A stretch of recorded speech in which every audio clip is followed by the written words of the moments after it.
Այսօրվա մեր падգամը վերնագրված է այսպես. հաղթանակ բարդույթների դեմ։ Հաղթանակ բարդույթների դեմ։ Մենք հաճախ օգտագործում ենք կոմպլեքս բառը, հա? Կոմպլեքսներ, որ մարդիկ հաճախ ունենում են, երևի մեզանից շատերս ունենք կոմպլեքսներ, չէ՞, բարդույթներ ունենք, որոնց ձեռքը տառապում ենք, չէ՞, որոնց ձեռքը կրակն ենք ընկել, այսօր խոսելու ենք սրա մասին։ Ուստի եկեք կարդանք Տիրոջը խոսքից Հովանու ավետարան 6-րդ գլուխ 5-ից 15-րդ համարներ։ Հովանու ավետարան 6-րդ գլուխ 5-ից 15-րդ համարները։ Հիսուս երբ իր աչքերը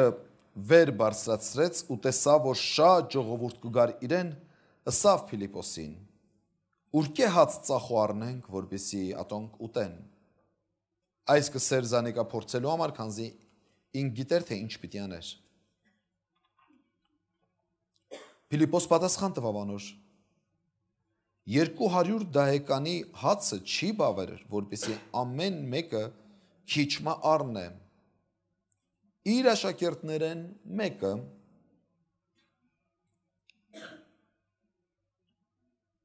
Սիմոն Պետրոսին եղբայրը Անդրեասը ըսավ իրեն. Հոսպատանի մկա, որ 5 գարի է հաց ու 2 ձուկ ունի, բայց անոնք ինչպես պիտի բավեն այդ չափ մարդոց։ Հիսուս ըսավ. նստեցրեք այդ մարդիկը, հոն շատ խոտ կար, մարդիկ նստան, թվով 5000-ի չափ։ Հիսուս հացերն առավ ու գոհացավ և աշակերտներուն բաժանեց, աշակերտներն ալ նստածներին, նույնպես ալ ձուկերն, որ չափ որ ուզեցին։ Երբ կշտացան, ըսավ իր աշակերտներուն. ժողվեցեք ավելցած կտորտանքները, որպեսզի բան մը չկորսվի։ Ուստի ժողվեցին և 12 կողով լեցուն այն 5 գարի է հացերեն մնացած կտորտանքներ, որոնք ուտեղներեն ավելցան։ Իսկ մարդիկ երբ Հիսուսին ըրած հրաշքը տեսան, ըսին. ասիկա է ճշմարտապես այն մարգարեն, որ աշխարհ պիտի գար։ Հիսուս գիտնալով, թե պիտի գան իրեն հափշտակեն, որպեսզի իրեն թագավոր անեն, նորեն մենակ լեռը գնաց։ Եկեք մեր գլուխները խոնարհեցնենք աղոթքի համար։ Մեր պաշտելի Սուրբ Հայրը, փառք ու պատիվ ենք քեզ տալիս այս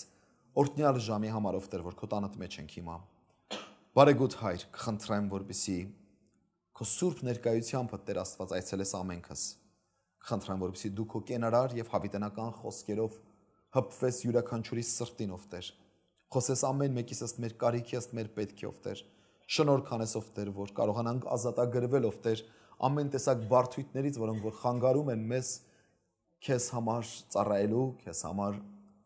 գերազանց մարդ լինելու։ Կաղաչեմ, որ դու զորացնես ամենքս եւ դու փառավորվես Հայր, Որդի եւ Սուրբ Հոգի։ Ամեն։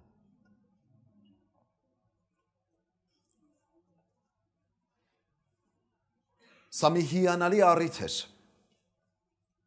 Հիսուսի շուրջը հավաքվել էին հազարավոր մարդիկ։ Այդ թիվը, որ նշված է 5000, դա ընդամենը տղամարդկանց թիվն էր։ Ուրիշ միտեղ ավետարանում ասում է չհաշված կանանց եւ երեխաներին։ Եկեք այստեղ ներկա եղող կանանց թիվը հաշվենք եւ երեխաների թիվը հաշվենք եւ տղամարդկանց թիվը հաշվենք։ Չգիտեմ ինչու Սուրբ Գիրքը միշտ ասում է տղամարդկանց թիվը, այնինչ կանեք շատ ավելին են։ Հավանաբար ներկա եղողները շատ ավելին էին, քան 5000 հոգին։ Մոտավորապես 15000 հոգուց ավել մարդ կար այնտեղ հավաքված։ Լեռան վրա հավաքվել էին ժողովուրդը, ամեն տեղից մարդիկ հավաքվել էին, հեռու տեղերից, հեռու վայրերից, ուրիշ միտեղ ասում է նրա համբավը տարածվել էր մինչև Սիրիա։ Այո, այն Սիրիան, որ այսօր այրունահեղությունը տեղի ունենում եւ մենք իրոք պետք է աղոթենք Սիրիայի մեր բարեկամ ժողովրդի համար, մեր հայրենակից ժողովրդի համար, մեր հայրենակիցների համար, որպեսզի Տերը խաղաղություն բերե այդ երկրին, մեզ բարեկամ այդ երկրին, թող Տերը ողորմություն անի եւ չարի գործերը խափանի, որպեսզի իր խաղաղությունը տարածվի այդ երկրում։ Այնուամենայնիվ Տիրոջը համբավը, Հիսուսի համբավը տարածվել էր ամենուրեք, միջև Սիրիա, միջև Հորդանան, Մարդիկ ամեն տեղից գալիս էին Քրիստոսի մոտ։ Եվ սա այդ հանդիպումներից մեկն էր, երբ հազարավոր մարդիկ հավաքվել էին Քրիստոսի ձայնը լսելու համար։ Եվ Հիսուսը նրանց շատ կարևոր բաներ ուներ հայտնելու։ Նա նրանց սովորեցնում էր կյանքի մասին։ Նա նրանց սովորեցնում էր երկնքի արքայության մասին։ Հիսուսն ասաց. երկնքի արքայությունը մոտ է, այն մոտեցել է յուրաքանչյուրիս։ Այն, որ հեռու էր, այն այժմ մոտ է, շատ մոտ է։ Միայն թե ապաշխարեք ու դարձի եկեք։ Հիսուս փրկություն էր քարոզում։ Հիսուս մարդկանց Աստծո սիրո մասին էր խոսում, որի կարիք ունի յուրաքանչյուր մարդ, անկախ իր ազգային պատկանելությունից, անկախ իր գույնից, իր տեսակից, իր տարիքից, գիտուն ես, անգետ ես, ով որ ես, հարուստ ես, աղքատ ես, Կանոնական ինչ պատկանելություն ունես, էական չի, կարևոր չի, դու կարիք ունես Աստծո սիրո։ Դու կարիք ունես ճաշակելու քո կյանքում Աստծո սերը։ Խնդիրը հարցը կրոնը չէ, խնդիրը հարցը սիրելն էր կրոնական ուղղությունը չէ։ Խնդիրը, որ դու եւ յուրաքանչյուր անհատ, յուրաքանչյուր մարդ իր կյանքում ճաշակի Աստծո սերը։ Կարևորը այն չէ թե դու այս եկեղեցին կգաս թե չես գա։ Դա կարևոր չէ, մենք չենք քարոզում մարդկանց, որ այս եկեղեցին եկեք, խնդիրը մեր այն չէ, խնդիրն այն է, որ յուրաքանչյուր մարդ իր կյանքում ճաշակի, համտեսի Քրիստոսի քաղցրությունը, կյանքի քաղցրությունը։ Եվ Հիսուս այնտեղ էր ճիշտ դրա համար, որովհետեւ մարդիկ բաժնեկից լինեին երկնային արքայության, մարդիկ ժառանգեին այն հարստությունը, որ Աստված պատրաստել է յուրաքանչյուր մարդու համար։ Հիսուս այնտեղ էր նրանց մաստակիցը անելու իր հավիտենական խնջույքի, իր հավիտենական ուրախության։ Եվ Հիսուս այստեղ այսօր քեզ էլ մաստակիցը դարձնելու այդ հավիտենական ուրախության։ Դրա համար Տերն այսօր խոսում է քո սրտին, որ դու էլ ընդունես, դու էլ կյանք ունենաս, դու էլ փրկություն ունենաս։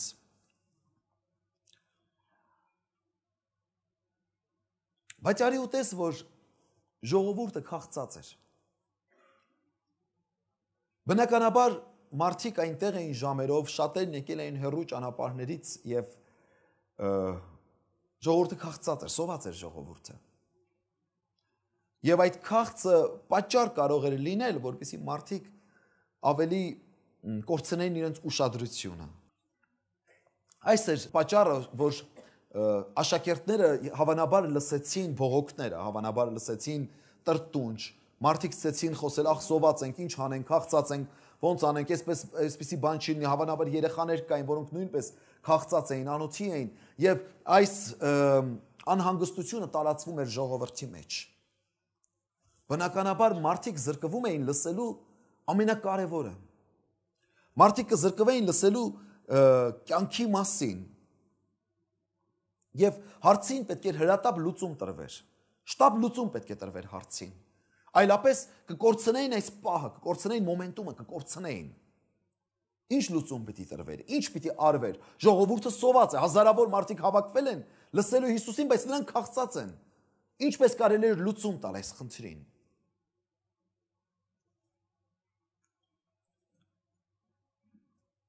Եթե ժողովուրդը ցրվեր, դժվար կլիներ նրանց նորից հավաքելը։ Բայց արի ուտես, որ աշակերտները հենց այդ լուծումն էլ առաջարկեցին։ Կարդում ենք Մատթեոս ավետարանում 14-րդ գլուխ 15-16 համարների մեջ նույն պատմության մասին է գրված, որտեղ ասվում է. Իրիկունը իր աշակերտները եկան ու ասին. հոս անապատ տեղ մնե եւ ժամանակը ուշացած է, արցակե ժողովուրդը, որպեսզի գյուղերը երթան ու իրենց կերակուր գտնեն։ Հիսուս ըսավ անոնց. հարկ չէ որ ատոնք երթան, դուք անոնց ուտելիք տվեք։ Տեսնում եք, աշակերտները իրենք են մոտենում Հիսուսին եւ ասում են, արդեն ժամը ուշացել է, ժողովուրդն սոված է։ Արցակե նրանց։ Բաց թող ժողովուրդը գնան մոտակա գյուղերը,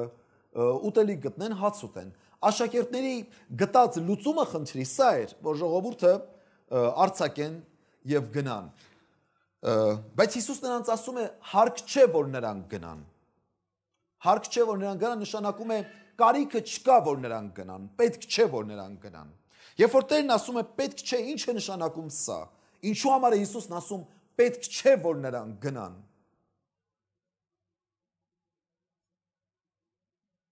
Հիմա մենք անմիջապես կմտածենք Հիսուսն ասում է պետք չէ որ նրանք գնան, եւ հավանաբար պատճառն այն է որ Հիսուս հիմա ինքը կկերակրեր նրանց։ Սակայն երբ որ Տերն ասում է պետք չէ որ նրանք գնան, ես հասկանում եմ, որ դեռ քարոզը չի ավարտվել։ Հասկանում եք։ Դեռ պատգամը, դեռ այն կարևորը, որտեղ ուզում էր, որ ժողովուրդը հասներ, դա դեռ մենք դրան դեռ չենք հասել։ Հարկ չէ, որ ժողովուրդը գնա։ Հասկանալի, մենք դեռ չենք հասել այն գագաթնակետին։ Ժողովուրդը դեռ չի առել ամենակարևորը։ Եվ մենք տեսնում ենք Հովանու ավետարանի մեր կարդացած հատվածի վերջին համարների մեջ, տեսնում ենք 14-15-րդ համարը հրաշքից հետո գրված է, իսկ մարդիկ երբ Հիսուսի երած հրաշքը տեսան, ըսին, ասիկա է ճշմարտապես այն մարգարեն, որ աշխարհ պիտի գար։ Հիսուսը գիտնալով թե պիտի գան եւ իրեն հափշտակեն, որպեսզի թագավոր անեն, նորեն մենակ լեռը գնաց։ Ուրեմն տեսնում եք, այս ամեն ինչի ավարտին ժողովուրդը ընդունում է Հիսուսին որպես այն մեսիան, այն մարգարեն, որ 5 տակարանում խոստացված էր, որ նա պիտի գա աշխարհ։ Այսինքն ժողովուրդը դեռ չէր եկել այդ եզրակացության եւ պետք էր որ ժողովուրդը գար այդ եզրակացության եւ անգամ ժողովուրդը ժամանակից շուտ ուզեցավ Հիսուսին թագավորը ուծել այդ հրաշքից հետո պետք չէր որ ժողովուրդը ծրվեր ժողովուրդը դեռ պետք է գար ամենակարևոր գիտակցության որ իր արչեւ կանգնածը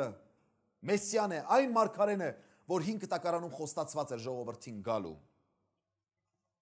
ուրեմն նշանակում է այս ծրագրի տապալումը Եթե ժողովուրդը ծրվեր, եթե ժողովուրդը գնար, եւ այս ամեն ինչը տապալվեր, նշանակում էր, որ պետք է կորցնեին այն հզոր ավարտը։ Ժողովուրդը պետք է զրկվեր երկնքից իջած հացից։ Որտեղ մեր Տեր Հիսուսն ասաց Հովանու ավետարանի մեջ 6-րդ գլուխ 50-51-րդ համարների մեջ ասում է. այս այն հացը, որ երկնքեն կիջնե, որովհետեւ եթե մեկ ատկե ուտե չմեռնի, ես եմ կենաց հացը որ երկնքեն իջա։ Հիսուսի նպատակն էր, որպեսզի այս ժողովուրդը ճանաչի իրեն որպես կենաց հաց, որպես կյանքի հաց, որպես քո ապրելուտ կերակուրը, ամեն օրվա կերակուրը, ինչպես դու օրվա հացի կարիք ունես եւ ցնում ես քո մարմինը, այդպես դու կարիք ունես հոգեվոր կերակուրի, որն է Հիսուս Քրիստոսը, որ կարող է քո քեզ կյանք տալ, քեզ հավիտենական կյանք տալ։ Հիսուս շարունակում է ասելով, որ այն հացը, որ դուք ուտեք կամ այն հացը, որ ես եմ ձեզ տալիս, այն հավիտենական կյանքի հաց է եւ ուտողը հավիտյան չի մեռնի։ Հիսուս ուզում էր, որ այդ ժողովուրդը նախ եւ առաջ ճանաչեր այդ հացը, հավիտենականության հացը։ Եվ չէր ցանկանա, որպեսզի ֆիզիկական հացի խնդիրը արգելք հանդիսանար, որ ժողովուրդը չճանաչեր հավիտենական հացը, չճաշակեր հավիտենականության հացը։ Ու Փառք Աստծո հրաշքը տեղի ունեցավ։ Ժողովուրդը չծրվեց։ Ժողովուրդը մնաց ու ճանաչեց Հիսուսին որպես Մեսիա։ Բայց ով էր կանգնած այս իրադարձության ետևում։ Այս մեծ հաղթանակի, այս հզոր հաղթանակի ետևում ով էր կանգնած։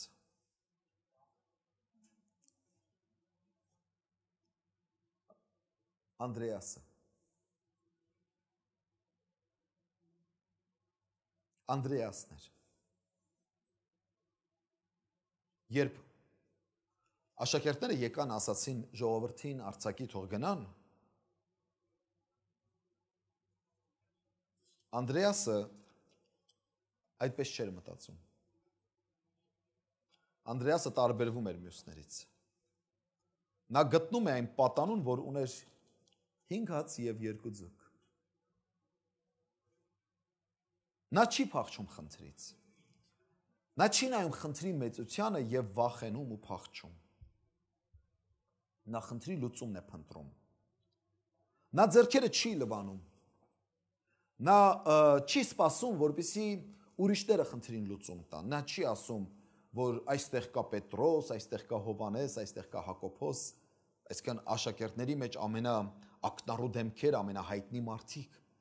ամենաիմաստունները, գուցե ամենախելացիները չգիտեմ։ Նա չի ասում, դե ես ով եմ։ Թող նրանք հարցին լուծում տան։ Նա ինքը գնում եւ փնտրում է այդ երիտասարդին, այդ պատանուն, որն ուներ 5 հաց եւ 2 ձուկ։ Թեև ինքը մարդկորեն ասում է, բայց ինչպես կարող է սա օգնել այսքան ժողովրդին, բայց այնուամենայնիվ նա հավատքով բերում է այդ 5 հացը եւ 2 ձուկը, հանձնում է Հիսուսի ձեռքերին, այդ պատանուն բերում է, հանձնում է Հիսուսի ձեռքերի մեջ եւ հավատալով, որ մեր ձեռքի եղած քիչը, երբ որ հանձնում ենք Հիսուսի ձեռքերի մեջ, այն բազմապատկվում է, այն օրհնվում է եւ դրանից օգտվում են նաեւ շատ շատերը։ Նա ետ չի քաշվում խնդրից։ Սակայն Սուրբ գրքում սիրելիներ, Անդրեասը ճանաչված է որպես Պետրոսի եղբայր։ Նա միշտ հիշատակվում է Սուրբ գրքում որպես Սիմոն Պետրոսի եղբայրը։ Եթե Սուրբ Գիրքն ուզում է հիշեցնել ով էր Անդրեասը, միշտ հիշեցնում է որպես Սիմոն Պետրոսի եղբայրը։ Պետրոսը իհարկե մեծ առաքյալ էր։ Պետրոսը մեծ ավետարանիչ էր։ Պետրոսի համար Հիսուսն ասաց, որ դու ես Պետրոսը, որի հիմքի վրա պետք է իմ եկեղեցին կառուցեմ։ Պետրոսը դարձավ աշակերտների գլխավորը։ Հիսուսի մահվանից, հարությունից եւ համբարձումից հետո Պետրոսը գլխավորեց աշակերտների խումբը։ Նա կարծես սկսեց հովվել աշակերտներին։ Պետրոսը մեծ առաքյալ էր։ Պետրոսը ճանաչված էր։ Եվ այս տողերը, որ գրվում են, այն ժամանակ Պետրոսը մեծ մեկն էր։ Եվ կարծես թե Անդրեասը միշտ մնում է Պետրոսի շուքի տակ։ Եվ ամեն անգամ, երբ որ Սուրբ Գիրքը պետք է հիշատակի Անդրեասի մասին, ինքը շեշտում է, որ Պետրոսի եղբայրը Անդրեասը։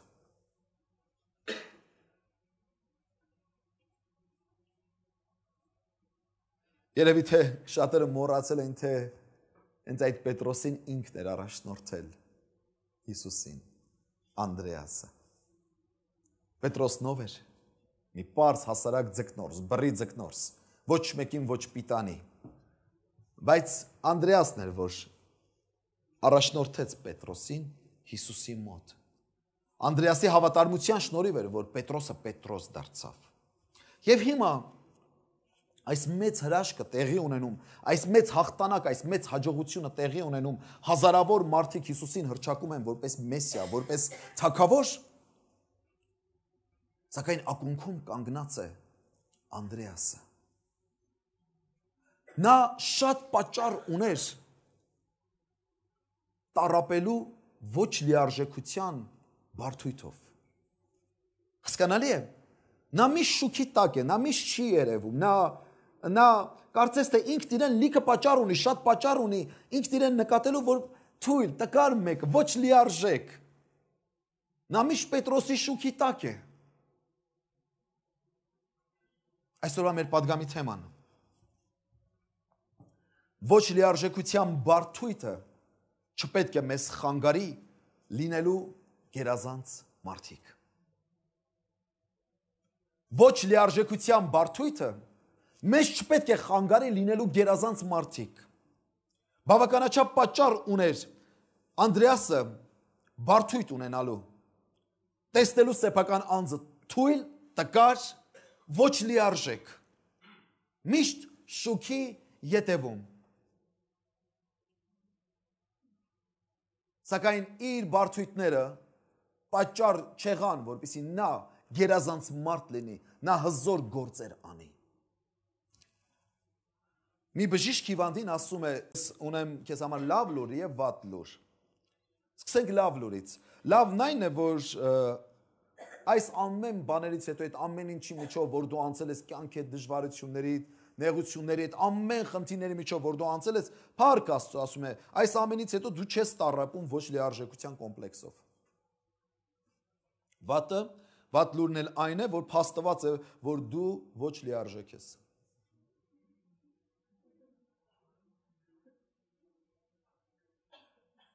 Այո, գուցե ես էլ ոչ լիարժեք եմ, դու էլ ոչ լիարժեք ես, եւ դա փաստ է։ Իսկ որ մեկն է լիարժեք։ Որ մեկն է կատարյալ, որ մեկն է իր մոտ ամեն ինչը, ամեն բան ստացվում է 100%-ով։ Փաստը այն է, որ բոլորս էլ ոչ լիարժեք ենք, Հիսուսից բացի, չէ՞։ Դա փաստ է։ Դա վատ լուրն է ամենքիս համար։ Այո, դու ոչ լիարժեք ես։ Ես էլ ոչ լիարժեք եմ, բայց լավ լուրը կլինի այն, որ մենք չտառապենք ոչ լիարժեքության բարդույթով։ Որ մենք դա դրոշակ չսարքենք, որ մենք չվախենանք ու չթաքնվենք, քանի որ ոչ լիարժեք ենք։ Որով չէր տառապում Անդրեասը։ Նա շատ պատճառներ ուներ թաքնվելու, միշտ երկրորդ պլան մղվելու, միշտ չերևալու։ Սակայն նա ամենակարևոր պահին նա գալիս է, նա հայտնվում է, նա լուծումն է գտնում խնդրի։ Սխալ է մեր անձը դնել ուրիշների հետ համեմատականի մեջ։ Սա շատ սխալ է, ամեն բան սկսում է սրանից, երբ որ դու ինքդ քեզ սկսում ես համեմատել ուրիշների հետ։ Երբ որ քեզ դնում ես համեմատականի մեջ, սովորաբար մարդիկ սկսում են իրենց թույլերի հետ իրենց համեմատել եւ իրենք իրենց լավ են զգում։ Բայց երբ որ քեզ սկսում ես համեմատել քեզանից ուժեղների հետ, քեզանից գեղեցիկների հետ, քեզանից հզորների հետ եւ այլն, դու սկսում ես կամած ինքդ քեզ թերագնահատել։ Սխալ բան է, շատ մեծ սխալ է ընդհանրապես ինքդ քեզ դնես համեմատականի մեջ ուրիշների հետ։ Սա սխալ է։ Երբեք քո անձդ ուրիշի հետ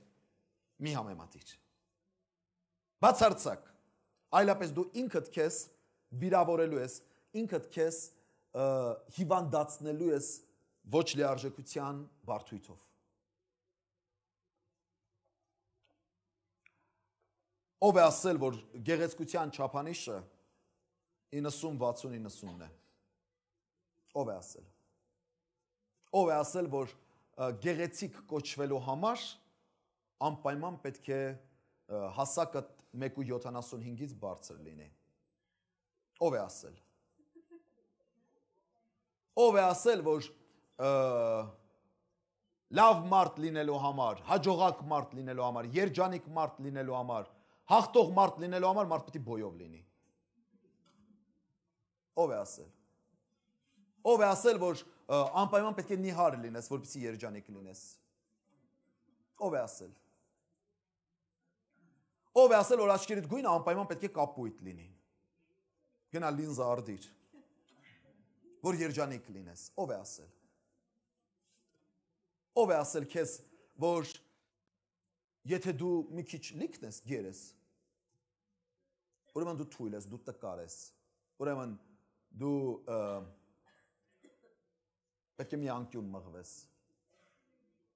Ով է ասել։ Հոլիվուդն է ասել։ Հոլիվուդը գլուխը պատովն է տվել։ Սխալ է դա։ Վերջերս մեքսիկացիները ելան բողոքի ցույց արեցին, մեքսիկացի տղամարդիկ։ Ասացին մենք դեմ ենք այդ հոլիվուդյան չափանիշներին։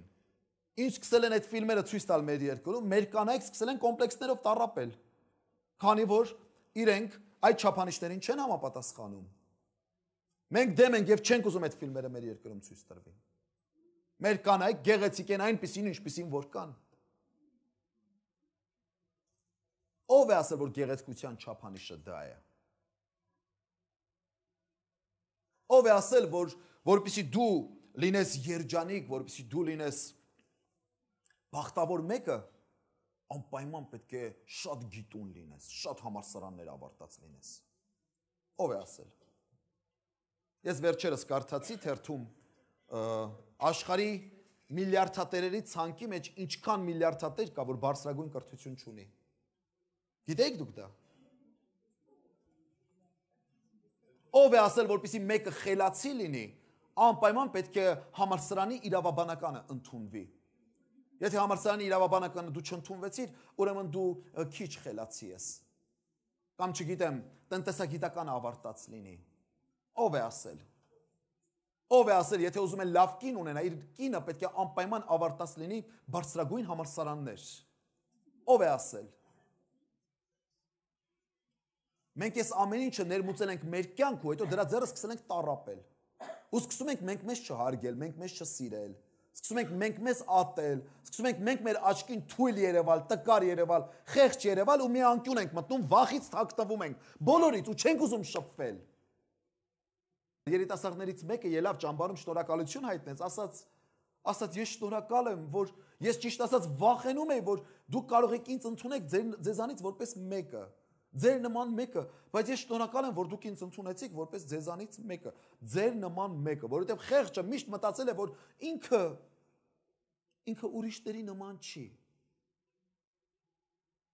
Ինքը տարբեր է, ինքը արժանի չէ նրանց կողքը լինելու։ Ով է ասել քեզ։ Ինչու ես տառապում այդ բարդույթով։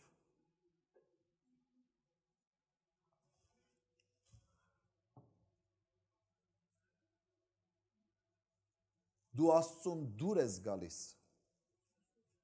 հենց այնպիսին, ինչպիսին որ դու կաս։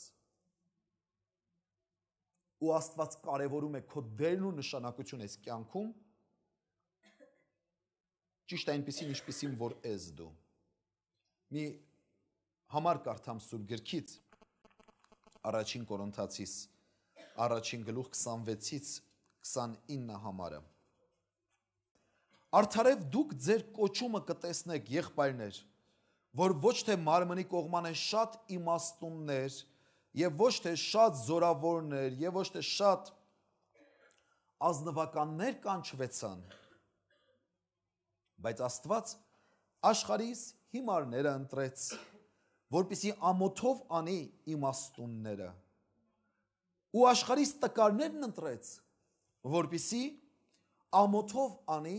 զորավորները, եւ աշխարհիս ցածազգիները ու անարգները ընտրեց, եւ ոչինչները, որպեսզի անոնք, որ բան մըլալ կկարծեն, խափանե, որ մարմինը չպարծենա Աստծո առաջ։ Տեսնում եք Աստծո ընտրությունը։ Շատերն ասում են, այդ ինչի համար եկեղեցի գալիս են հենց այդ տեսակի մարդիկ, գիտուններ, պրոֆեսորներ, մեծ մարդիկ եւ այլ, նրանք են գալիս, հանգիստ եղեք։ Բայց Հիսուսի ընտրությունն է, ինքը ում ուզում ընտրում է։ Եվ գլխավոր նպատակն այն է, ինչու է հենց ընտրել քեզ, ինչու է ընտրել ինձ, որովհետեւ իրենց բան կարծողներին ցույց տա, թե ինչ էր կարող է ինքը անել նրանց միջոցով, ովքեր որ գուցե աշխարհի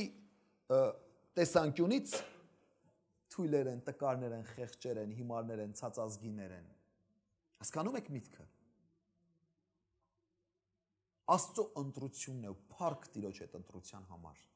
Որովհետև Աստված քեզ ընտրել է հենց այնպիսին, ինչպիսին որ դու կաս, ու Աստված ուրախ է քեզանով, Աստված երջանիկ է քեզանով, ու Աստված քեզանից կատարելություն չի ակնկալում։ Թեև ակնկալում է, որպեսզի դու քո կյանքիդ ուղին դնես կատարելության ճանապարհի վրա։ Բայց Աստված գիտի մեր թուլություններն էլ, մեր տկարություններն էլ։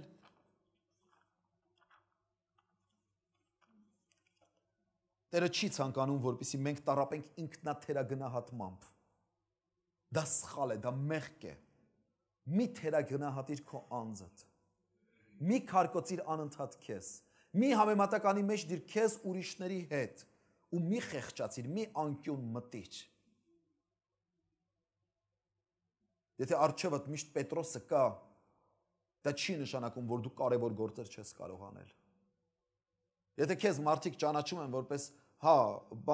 Պետրոսի աղբերն է Անդրեասը, միշտ Պետրոսով են քեզ ճանաչում, դա դեռ չի նշանակում, որ դու կարևոր գործեր պետք չես կարող անել, որ դու չես կարող լինել գերազանց մարդ, հզոր մարդ, կարևոր մարդ։ Այդ հսկայական խնդրի լուծման ակունքում ընկած էր այս հասարակ տղան, Անդրեաս անունով։ Մինչ բոլորը մտածում են ժողովրդին ցրեն գնան միտեղ հաց ուտեն, Անդրեասը գնում փնտրում էր այն մարդուն, ում ձեռքը գետ կա մի փոքր հաց եւ մի փոքր ձուկ, հավատալով, որ սա Հիսուսի ձեռքերի մեջ հանձնվելով խնդրի լուծում կարող են գտնել։ Ճիշտ չհասկացվելու վախը։ Միշտ կասկած, որ մեզ սխալ կհասկանան, որ մենք ճիշտ չենք կարող հասկացվել։ Սխալվելու հանդեպ վախը, որ միշտ վախենում ենք, որ հեսա կսխալվենք, կարող է սխալվենք, կարող է մեզ ճիշտ չհասկանան, կարող ենք մենք սխալ գործել։ Վստահության պակասը որ վստահ չենք այն ուժերի վրա, որ Աստված մեզ տվել է։ Վստահության պակասը այս ամենը սիրելիներ մեզ ստիպում է թաքնվելու։ Աղոթիր, որպեսզի Աստված ազատագրի քեզ ինքնաթերագնահատման բարդույթից։ Աղոթիր, որպեսզի Աստված քեզ ազատի չհասկացվելու վախից։ Հիշիր, որ կա մեկը, որ քեզ շատ լավ հասկանում է, ու ոչինչ եթե կողքիներդ քեզ չեն հասկանում։ Ոչինչ, Աստված քեզ լավ է հասկանում։ Կարևորը դու քո խղճիդ մեջ, քո սրտիդ մեջ, քո նպատակներիդ մեջ մաքուր եղիր, ճիշտ եղիր։ Եթե անգամ ուրիշները դա չեն էլ հասկանում, իսկ ով ասեց, որ բոլորը հասկանում են նույն լեզուն։ Այդ աշխարհից երեսի որ լեզուն է, որ ամբողջ աշխարհի մարդիկ հասկանում են։ Նման բան գոյություն չունի։ Ես ձեզ ասեմ ավելին, ամեն մարդու լեզուն տարբեր է։ Ամեն մարդու լեզուն տարբեր է։ Լեզուն միայն այն չէ, ինչ որ մենք սովորել ենք դպրոցներում կամ մեր տան մեջ եւ խոսում ենք։ Հոգու լեզու գոյություն ունի։ Իսկ հոգու լեզուն ամեն մարդ չի որ հասկանում է։ Եվ դա պատճառ չպետք է լինի, որպեսզի դու բարդույթով տառապես։ Կա մեկը, որ քո հոգուտ լեզուն հասկանում է։ Փառք տուր Աստծուն դրա համար։ Սիրիր նրան, մոտեցիր նրան, խոսիր նրա հետ։ Աստված չի նայելու բառերը ճիշտ դասավորեցիր, թե սխալ դասավորեցիր։ Տերը գիտի հոգուտ մեջի եղածը, սրտիդ մեջի եղածը։ Եվ Աստված միշտ չէ, որ հաճո է եւ ուրախ է, երբ որ մարդիկ շատ ճոխ բառերով են աղոթում։ Փարիսեցին տաճարի մեջ շատ ճոխ բառերով էր աղոթում, բայց Աստված նրան արդարացրած չուարկեց Տիրոջ տանից։ Բայց Մաքսավորը շատ կարճ երկու բառ ասեց ների ինձ մեղավորից կուրծքը ծեծելով, բայց նա գնաց արդարացած, այդ երկու բառն ասեց, բայց սրտանց ասեց, հավատքով ասեց, եւ Աստված գիտեր, որ նրա սրտի խորքում շատ ավելին կա։ Խաչապայտի վրայի ավազակը, աչակողմյան ավազակը կարիք չուներ շատ երկար բառեր ասելու, որպեսզի երկնքի թագավորության արժանանար։ Տերը գիտեր նրա հոգու լեզուն, Տերը գիտեր նրա սրտի մեջ ինչ կա։ Աստված գիտի անգամ քո լռությունդ։ Աստված կարա թարգմանի անգամ քո լռությունդ։ Հիշիր, որ կա մեկը, որ քեզ հասկանում է։ Եվ երբեք մի սահմանափակվիր, երբեք մի վախեցիր, երբեք մի թաքնվիր։ Քրիստոնյայի խաղաղության բանալին փոթորիկների ժամանակ կայանում է հավատքով քայլելու մեջ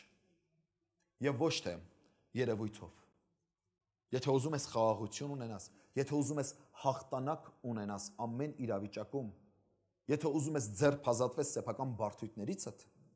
քայլիր հավատքով եւ ոչ թե երևույթով։ Վստահիր, ապավինիր Տիրոջը խոսքին։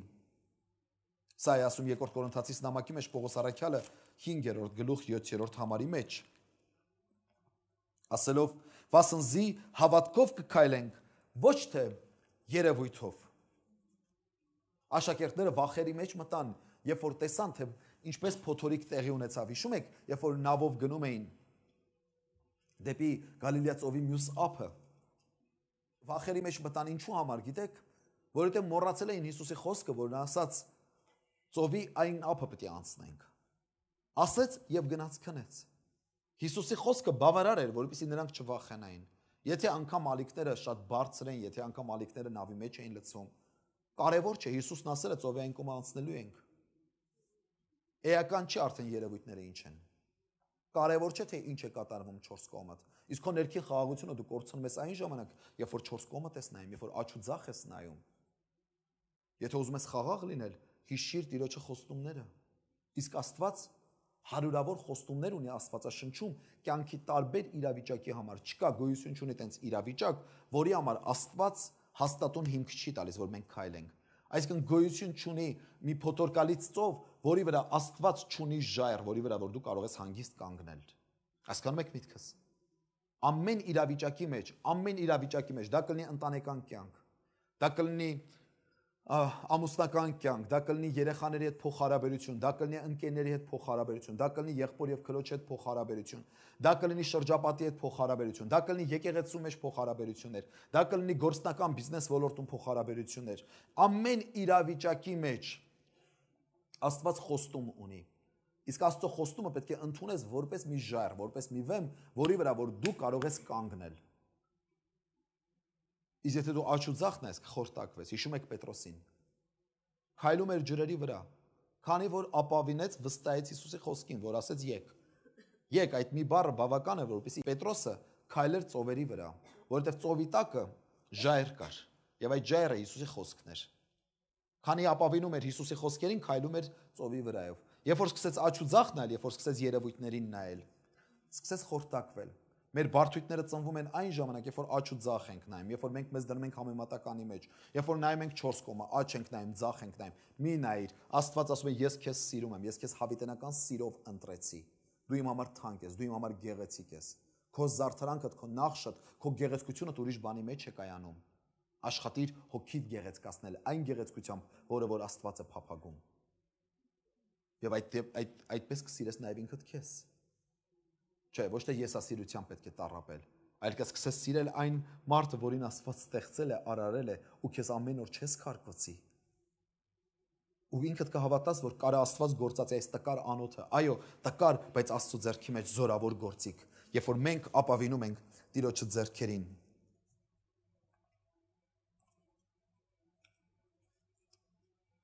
Քրիստոնյան չպետք է կասկածի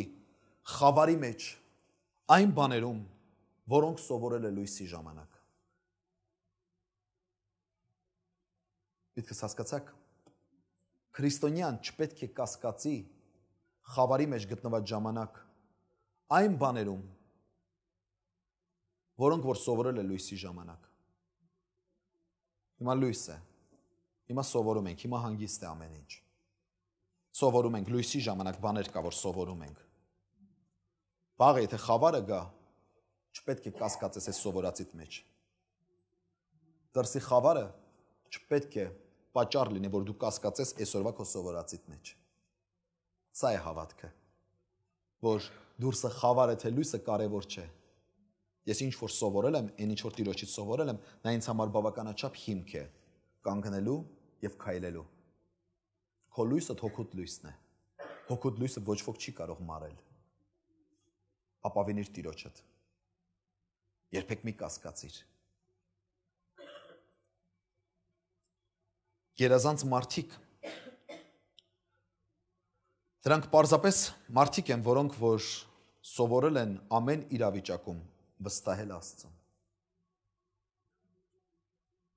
Ամեն իրավիճակում վստահել Աստծուն։ Սրանք են գերազանց մարդիկ, սրանք են հաղթող մարդիկ, սրանք են ուժեղ մարդիկ։ Պողոս առաքյալը, երբ որ ինքն իր անձի մասին է խոսում, ասում է, որ ես տկար եմ, ես թույլ եմ, ես ինչ եմ, ես ով եմ, ոչինչ եմ։ Ինքն իրեն ոչինչ է համարում, ինքն իրեն որդի է համարում։ Սակայն նույն Փիլիպեցիս նամակի մեջ էլ ասում է, Փիլիպեցիս նամակի մեջ 4-րդ գլուխ 13-րդ համարի մեջ ասում է.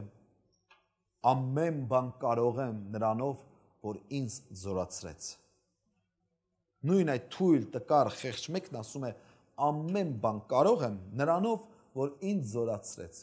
Եվ Պողոս առաքյալն արեց բաներ, որոնք այսօր հզոր, մեծ, նյութական մեծ կարողություն ունեցող, չգիտեմ, համալսարանական հզոր մեծ ուսումներ առած մեծ ավետարանիչներ, քարոզիչներ չեն կարող անել։ Պետրոս առաքյալը քայլում էր, նրա շուքը ընկնում էր հիվանդների վրա եւ հիվանդները բժշկվում էին։ Ինչ-ինչ հրաշքներ էր կատարում Աստված այդ թույլ եւ տկար Պողոսների միջոցով, Պետրոսների միջոցով, Անդրեասների միջոցով։ Այդ մեկը կարող ես լինել դու։ Մի նայր քո մարդկային տկարություններից, նայր Աստծո ուժին, Աստծո զորությանը։ Որտեւ եթե նայես քո մարդկային տկարություններին, դու թաքնվելու ես, դու դուրս չես գալու քո անկյունից։ Իսկ Աստված կարող է հզոր գործեր անել հենց ամենաթույլի, ամենատկարի միջոցով։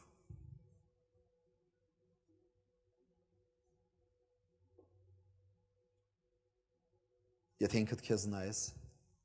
հույսդ կկորցնես։